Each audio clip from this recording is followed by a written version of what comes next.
அதிமுக பொதுக்குழு செயற்குழு கூட்டம் இன்று கட்சியின் பொதுச் செயலாளர் எடப்பாடி பழனிசாமி தலைமையில் நடந்தது. இந்த கூட்டத்தில் மொத்தம் 23 தீர்மானங்கள் நிறைவேற்றப்பட்டது. இதில் 13 தீர்மானங்களில் ஆளும் திமுகவிற்கு எதிராக கண்டனங்கள் பதிவு செய்யப்பட்டு உள்ளன.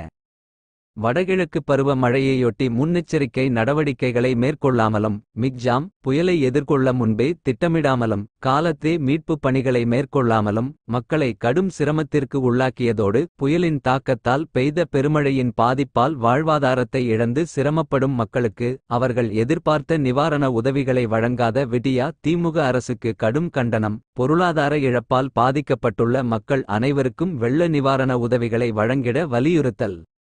தமிழ்நாடு சட்டமன்ற பேரவையின் நடவடிக்கைகளை நாட்டு மக்கள் தெரிந்து கொள்ளும் வகையில் தொலைக்காட்சியில் ஒளிபரப்பப்படும்போது வேண்டுமென்றே திட்டமிட்டு சட்டமன்ற எதிர்க்கட்சித் தலைவர் பேச்சை ஒளிபரப்ப செய்யாமல் இருட்டடிப்பு செய்வதற்கு கண்டனம். எதிர்க்கட்சி துணைத் தலைவர் இருக்கை சம்பந்தமாக சட்டமன்ற மரபுகளை இதுவரை கடைபிடிக்காத பேரவைத் தலைவருக்கு கண்டனம். மீனவர்கள் நலன் பாதுகாக்க திமுகவால் தாரை வார்க்கப்பட்ட கச்சத்தீவை மீட்பதற்கு உரிய நடவடிக்கை மேற்கொள்ள விடியா திமுக அரசுக்கு வலியுறுத்தல் மற்றும் இலங்கை கடல் கொள்ளையர்களால் வாழ்வாதாரம் இழந்த மீனவ மக்களை வஞ்சிக்கும் விடியா திமுக அரசுக்கு கண்டனம்.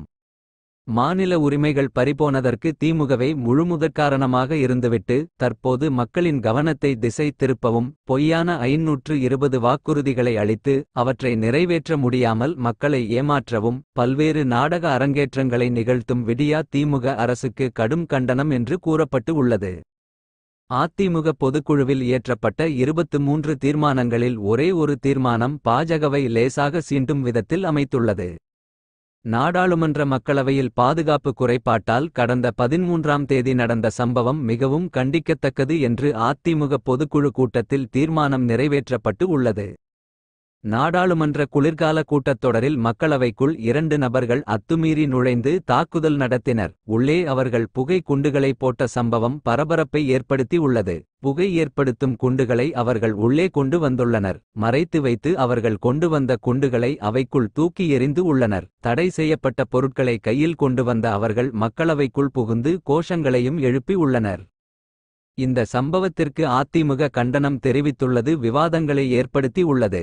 ஏனென்றால் இது பற்றி விளக்கம் அளிக்கும்படி கோரிக்கை வைத்த எம்பிகளை நாடாளுமன்றத்தில் சஸ்பெண்ட் செய்துள்ளனர். மொத்தமாக 146 எம்பிக்கள் இதை பற்றி கேள்வி கேட்க முயன்றதற்கே சஸ்பெண்ட் செய்யப்பட்டு உள்ளனர். இப்போது அதே விவாகரத்திற்கு எதிராக அதிமுக பொதுக்குழுவில் தீர்மானம் நிறைவேற்றப்பட்டு உள்ள சம்பவம் விவாதங்களை ஏற்படுத்தி உள்ளது.